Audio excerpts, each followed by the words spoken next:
Bom dia. Bom dia. Bom dia. Essa paraxá, a gente está no finalzinho da escravidão do Egito e a gente tem as últimas macotes. Vamos falar um pouco sobre algumas delas. Então, a gente tem uma das macotes que aparece nessa paraxá é Roshech, a escuridão. Cada uma das pragas tinha algum objetivo: destruição dos animais, doença, tudo isso para dobrar o Egito, dobrar o Paró e etc. A pergunta é, para que surgiu essa escuridão? Tá bom, é inconveniente. Mas para que fez a escuridão? Se vai acabar com a plantação, se vai matar os animais, se vai afligir o corpo deles, tudo bem. Mas o que a escuridão trouxe? Então, a explicação mais conhecida é que, na verdade, não foi tanto para os egípcios quanto para os Yehudim.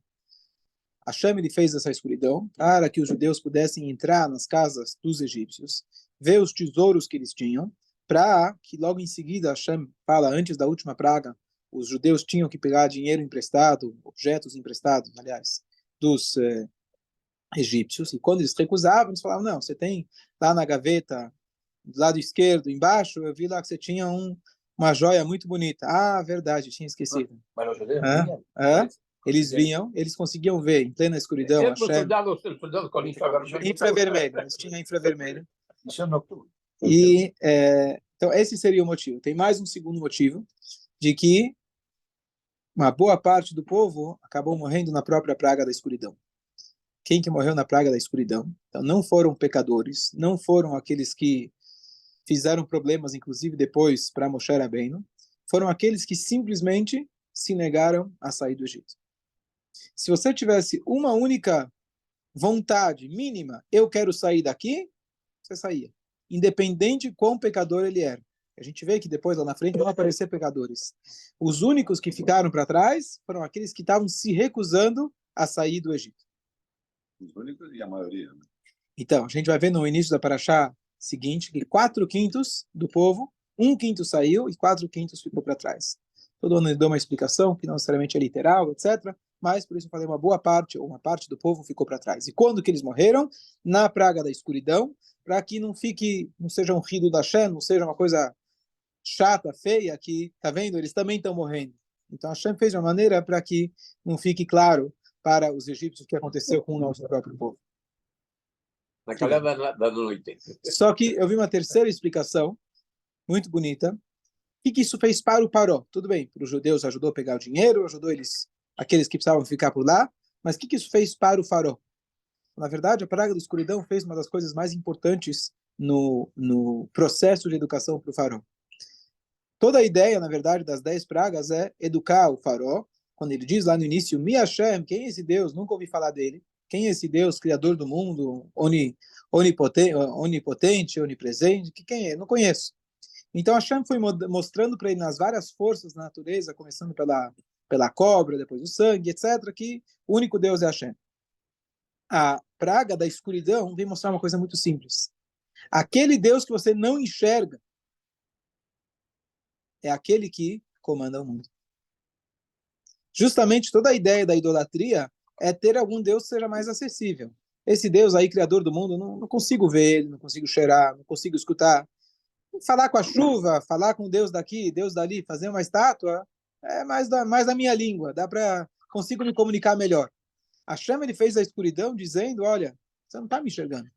Não só isso, os primeiros, o segundo grupo a segunda época da escuridão que a Hashem ele fez, que não somente que a escuridão trouxe, né, a ausência da luz, mas elas também estavam impossibilitadas de se mexer.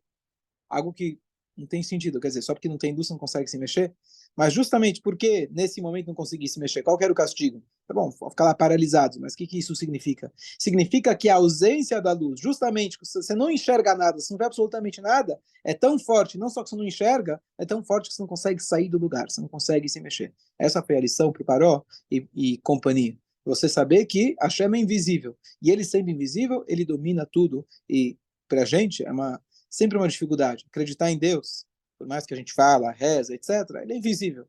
A última vez que ele falou com a gente faz mais de 3.000 anos. Então, assim, cara a cara foi assim, faz 3.000 anos. Então é difícil se acreditar nesse ser onipresente que você não enxerga. Então vem a Torá e conta para a gente que Hashem fez essa praga para trazer essa consciência para o faraó. A segunda lição, voltando ao que a gente falou antes, que a única coisa que você precisa é a boa vontade. Só ter a vontade de querer sair, só ter a vontade de querer mudar, já é suficiente. Hashem ajuda você. Pode ser que você fez as piores coisas. A gente vai ter lá a Datânia virar, eles vão lá, no meio do caminho, eles voltam para o Paró e delatam o povo. Olha, eles fugiram. Você quer traidor maior que isso? A gente tem, infelizmente, até hoje, dentro do nosso povo. Infelizmente. Mas mesmo esses foram redimidos. Quem que ficou para trás? Aqueles que simplesmente não queriam participar. Por que não? Poderia tirar ele. Depois eles vão ver, valeu a pena. Então existe uma regra que o Yom Kippur, ele perdoa tudo. Com uma condição. Você precisa acreditar no Yom Kippur. Tem uma opinião da Gemara, fala que mesmo sem chuva, Yom Kippur já funciona. Contanto que você não chega e fala, Yom Kippur não resolve nada, é só brincadeira. Se você falar isso, você está negando o próprio Yom Kippur. Eu estou te jogando uma corda para se salvar, e você não vou pegar a corda. A única coisa que eu peço para você é segurar a corda, não precisa fazer mais nada. Só aproveita o dia de hoje. Então, não era questão o nível da gravidade do pecado, e sim o próprio fato. Se não quer sair, tá bom, fica para trás. Você vai comer o fruto daquilo que você plantou. Depois, antes da Makat Bechorot, antes da última praga, de repente aparece um negócio completamente anticlimático. Tá tudo muito legal, vai sair, vai. O filme está quase chegando no final, aí Deus começa com um monte de regra que não tem nada a ver. E essas regras justamente são tão importantes, inclusive elas aparecem no Tfilin. As leis, na verdade, de Bechor, de pegar o primogênito. Pega o primogênito, o filho primogênito, ou o animal primogênito, ou o burro, e etc. Todas as leis do primogênito.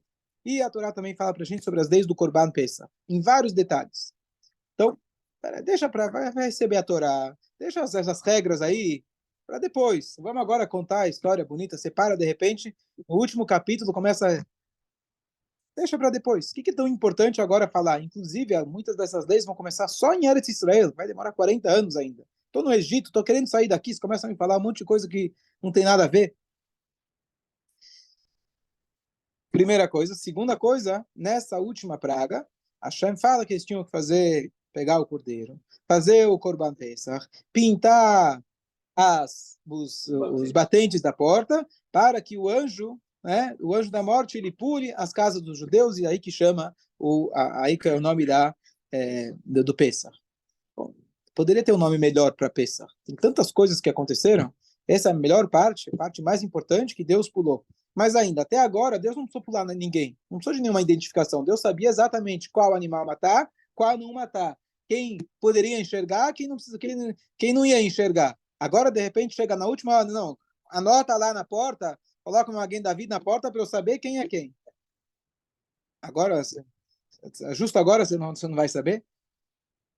Então, esses dois pontos. Qual que é a ideia de colocar o sangue nas portas? Por que Hashem precisava dessa identificação? E o que é a ideia de Hashem logo antes de falar sobre a questão de primogênito? Então, aqui tem uma questão muito, muito bonita e importante. A gente falou na outra semana que uma das linguagens pelas quais a gente, inclusive, toma os 4 copos de vinho é vega'alti. Vega'alti é redimir. Não é só, por exemplo, que Deus vai velacar e tirei vocês de lá. Eu preciso redimir. O que quer dizer redimir? Transformar. Você passou por algum momento muito difícil, 210 anos lá no Egito, uma boa parte na escravidão, você precisa redimir. Então a gente falou na outra semana, redimir significava você confrontar o Paró e mostrar, por exemplo, para ele, olha, você afogou as crianças, achou que ninguém estava vendo, agora o Nilo está vermelho, está tudo, vamos expor você. Mas a questão de redimir não é só em relação ao agressor, você precisa também se redimir. Então vamos voltar um pouquinho à história. Como aconteceu o fato que eles foram para o Egito? O que trouxe eles para o Egito, inicialmente? A fome. Ok? Mas antes disso, o que acabou causando, na verdade, o galut? A escravidão de Yosef. O crime nosso não. Eu não sei se eu estava lá, mas tudo bem. Os irmãos venderam o Yosef. O que eles fizeram? Pegaram o irmão, venderam ele como escravo. Saiu caro. Saiu caro essa brincadeira. A gente pagou com juros e correção. A escravidão que eles geraram para o irmão voltou depois. Como que eles chegaram e apresentaram a história para o pai? eles pegaram a túnica do irmão e molharam no sangue e falaram, ó, morreu, não sei o que aconteceu. Achou, sumiu. Então, eles apresentaram para o pai uma túnica molhada no sangue. Se a gente for olhar várias leis do Corban Pesach, no hebraico, se você for olhar várias palavras que estão descritas lá na história de Yosef, se repetem exatamente quando Deus descreve as leis do Corban Pesach. Que, na verdade, eles tinham usado o sangue de maneira para separar os irmãos. Por que era essa briga? Como que o nosso pai, que ele casou com Leá primeiro, nós somos filhos de Leá, é a primeira esposa dele, eu, Reuven, eu, Shimon, somos muito mais velhos que esse moleque aí, e ele está ganhando tudo. Ou seja, o Yaakov tinha tornado o Yosef como se o primogênito. E eles eram os primogênitos, eles eram mais velhos. E justamente toda a briga aconteceu por essa preferência que o pai deu para o primogênito. De quem? Da esposa, que o pai gostava mais. Mas eles não aceitaram essa diferenciação. Chega no final da escravidão, mais de 200 anos depois, 240 anos aproximadamente, 230 e poucos anos, Hashem fala, bom, vocês vão sair do Egito, mas vocês não vão sair até vocês corrigirem. O problema não foi teu avô, foi teu bisavô, mas você não vai sair daqui enquanto você não resolver essa briga familiar. Porque senão você não está redimido. Não adianta eu tirar vocês geograficamente do Egito, a gente tem que resolver esse problema. E qual que é a mitzvah? A mitzvah, primeiro, Deus dá as mitzvot ligadas com o primogênito. Fala, sabe quem é o primogênito? Todos vocês são o meu primogênito. Vocês são, Deus fala nessa paraxá, vocês são o primogênito. O que é o primogênito? Qual que é o papel do primogênito? Então, o primogênito, na verdade, ele é a transmissão intergeneracional. Ele é aquele que transformou um casal em pais, é aquele que tem que servir de modelo para os outros irmãos, e ele é aquele, na verdade, que faz o vínculo entre as gerações. Ele é o primeiro que tornou os pais pai, e agora ele dá o exemplo para os outros. Hashem fala, vocês têm que agora assumir o papel de primogênitos. Cada um de vocês tem que assumir o papel de primogênito. Sim, vão ter os primogênitos agora em específico nessa praga que eu vou salvar. Por que a Hashem fala, eu preciso salvar? Eu preciso desse sinal. Espera aí, se a gente for deixar com primogênito, já teve muito problema com primogênito. A Hashem fala, não, vocês precisam fazer uma mitzvah especial, que essa mitzvah vai redimir justamente o sangue lá atrás que vocês apresentaram para o pai. Com essa mitzvah vocês vão se redimir. O que tem de especial nessa mitzvah? Então tem duas. Primeiro, pegar o primogênito do animal, do filho, etc., e dedicar ele para Deus. Saber que primogênito não é apenas uma questão de ego, que vale a pena você brigar, e sim de responsabilidade. Você tem que servir como modelo para os irmãos. E segundo, essa rixa, briga familiar, ela, na verdade, se redime através do sacrifício do Pesach. O que a Hashem mandou fazer? O Pesach, ele tinha uma particularidade. Você tem, na verdade, de maneira geral, no templo, dois tipos de sacrifícios. Individual e comunitário. Comunitário é aquele que todo dia de manhã e à tarde servia. Quem pagava, anualmente se cobrava o imposto, e ele era cobrado da comunidade. Você tinha um corban particular. Eu quero dar um presente para Deus. Ontem à tarde a gente falou sobre corban, ontem de manhã sobre corban todá, de agradecimento. Eu passei por uma coisa, eu quero agradecer. Então é particular. Como funcionava o corban Pesach? Ele, na verdade, tinha um conceito de cada um deles. Ele era, na verdade, algo particular. Eu precisava comprar, eu precisava falar, olha, esse vai ser o meu sacrifício. E eu precisava fazer em grupo. Não é o grupo de todo o povo de Israel, mas quantas pessoas conseguem comer um carneiro? Não posso deixar sobrar. Então, a gente se divide. Então, ele, na verdade, é uma junção entre a comunidade e o indivíduo. Eu sou obrigado a bater na porta do meu vizinho, se minha família não é grande o suficiente, e falar, olha, vem participar comigo? Literalmente mudando a ideia dessa diferença, temos que fazer um churrasco em conjunto. Não só isso, a Torá falou, vocês não podem sair de casa. Igual que aconteceu no corona, você tem que ficar em casa lá, vai ter que aguentar. Ou quebra, ou racha, como fala. A gente viu o que aconteceu, infelizmente, com muitas famílias, ou felizmente com muitas famílias. Vocês se aguentam aí uma noite inteira? Não tem essa, brigou, vai para o quarto. Brigou. Até Notetsu, Ishmi, Petach, Beitó, Adaboker. Ninguém pode sair de casa. Tá bom, tem uma lá, vai acontecer a praga lá fora, fica dentro de casa. Mas a ideia é o quê? Vocês têm que se unir, não tem jeito. Vocês são obrigados a se unir.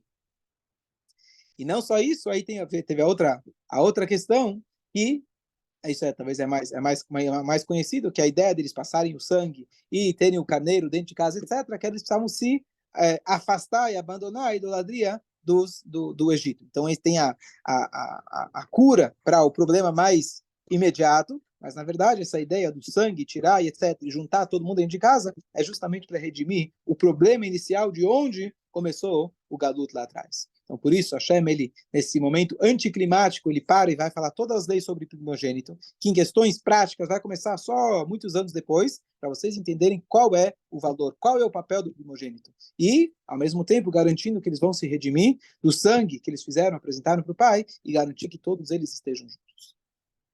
Shabbat Shalom. Shalom. Primogênito.